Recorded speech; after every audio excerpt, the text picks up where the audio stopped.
Bhavnagar marketing યાર્ડની ચૂંટણીમાં જૂથબંધી જ્ઞાતિવાદ જેવા સમીકરણો ભાગ ભજવતા હોય તેવું પ્રથમ દ્રષ્ટિએ નિહાળવા મળ્યું હતું।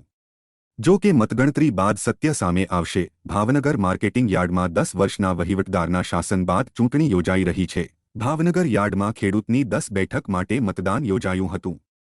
અગાઉ વેપારી પેનલ ભાજપ તરફી બિનહરીફ જાહેર થઈ ચૂકી છે। ભાવનગર ભાજપે આ ચૂંટણીમાં સત્તાવાર પેનલ ઊભી રાખતા ધારાસભાની ચૂંટણી જેવો માહોલ જોવા મળી રહ્યો છે। ભાવનગર યાર્ડમાં બોર્ડ ઓફ ડિરેક્ટર્સ નિમાયા બાદ ખેડૂતોના પ્રશ્ન ઉકેલાશે તેમ લાગી રહ્યું છે। ભાવનગર યાર્ડમાં કોંગ્રેસ અને ભાજપ વચ્ચે સીધી ટક્કર છે।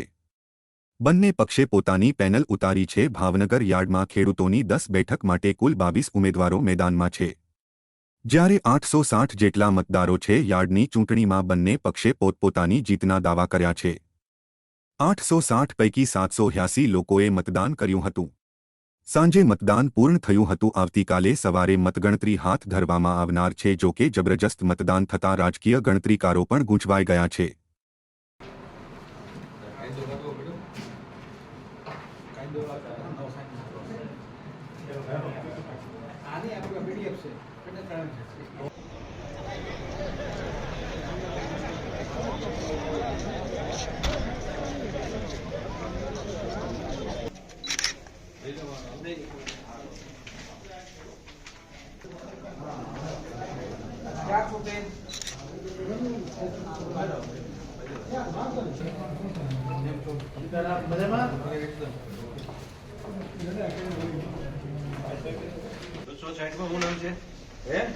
मनसुखभाई खाटाभाई बारैया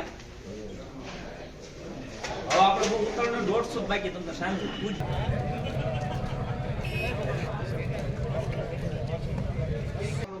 ના ના બરાબર બધું બોલી તું ચિંતા કરો કઈ મંડળી સહી કરી દે